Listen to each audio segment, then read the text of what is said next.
Assalamualaikum warahmatullahi wabarakatuh. Selamat berjumpa kembali anak-anak di pertemuan pembelajaran hari ini. Bab 5, proses kerja. Pembuatan prototipe produk. Tujuan pembelajaran pertama, menentukan proses kerja pembuatan prototipe produk barang atau jasa. Yang kedua, memproses kerja pembuatan prototipe produk barang atau jasa. Yang ketiga, melaksanakan pembuatan alur proses kerja pembuatan prototipe produk barang atau jasa. Yang keempat, mengontrol hasil pembuatan alur proses kerja pembuatan prototipe produk barang atau jasa.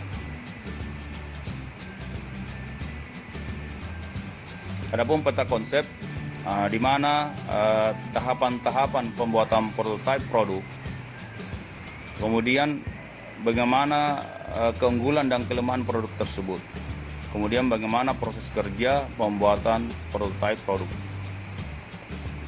Bagian A, prototipe, di mana prototipe ini merupakan penafsiran produk yang dapat diklasifikasikan melalui dua dimensi, yaitu dimensi yang pertama adalah tingkat di mana sebuah prototipe merupakan bentuk fisik. Kemudian yang kedua adalah tingkatan di mana sebuah prototipe merupakan prototipe yang menyeluruh. Kemudian prototipe yang menyeluruh mengimplementasikan sebagian besar atau semua atribut dari produk. Prototipe yang menyeluruh merupakan prototipe yang diberikan kepada pelanggan untuk mengidentifikasi kekurangan dari desain sebelum memutuskan diproduksi.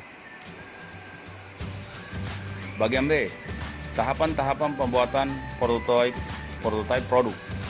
Setiap tahapan dalam proses pengembangan konsep melibatkan banyak bentuk model dan prototipe.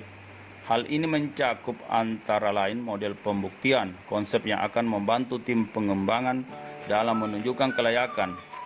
Model hanya bentuk, dapat ditunjukkan pada pelanggan untuk mengevaluasi keergonomisan dan gaya, sedangkan model lembar kerja adalah untuk pilihan teknis. Berikut tahapan prototipe. Pertama, pendefinisian produk.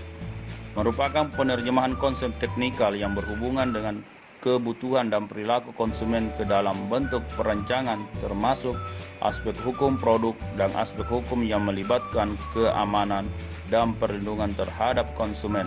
Yang kedua, working model. Working model tidak harus mempresentasikan fungsi produk secara keseluruhan dan dibuat pada skala yang seperlunya.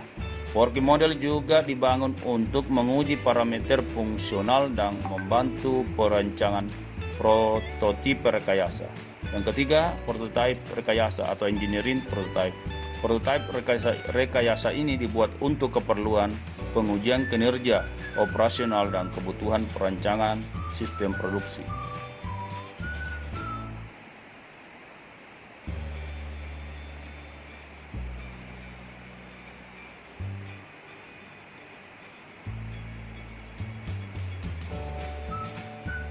Yang keempat, prototipe produksi atau production prototype.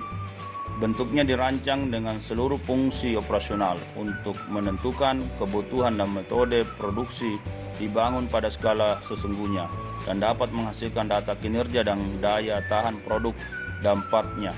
Yang kelima, qualified production item, dibuat dalam skala penuh, berfungsi secara penuh dan diproduksi pada tahap awal dalam jumlah kecil untuk memastikan produk memenuhi segala bentuk standar maupun peraturan yang diberlakukan terhadap produk tersebut, biasanya untuk diuji cobakan kepada umum.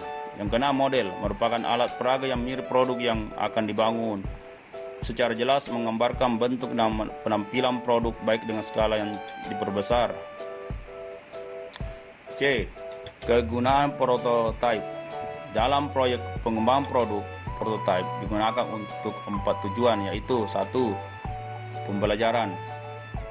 Prototipe sering digunakan untuk membuat 2 tipe pertanyaan.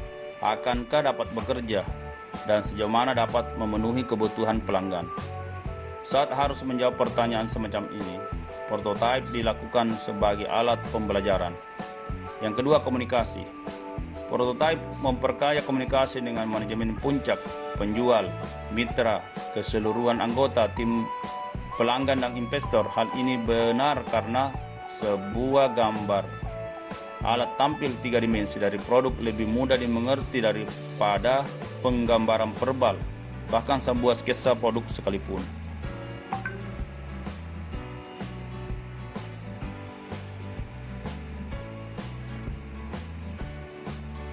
Yang ketiga, penggabungan. Prototipe digunakan untuk memastikan bahwa komponen dari produk bekerja bersamaan seperti yang diharapkan. Prototipe fisik menyeluruh paling efektif sebagai alat penggabung dalam proyek pengembangan produk, karena prototipe ini membutuhkan perakitan dan keterhubungan fisik dari seluruh bagian dan sub-assembly yang membentuk sebuah produk. Yang keempat, milestone. Dalam tahap pengembangan produk berikutnya, prototipe digunakan untuk mendemonstrasikan bahwa produk yang telah mencapai tingkat kegunaan yang diinginkan. Prototipe milestone menyediakan hasil nyata, memperlihatkan kemajuan dan disiapkan untuk menjalankan jadwal.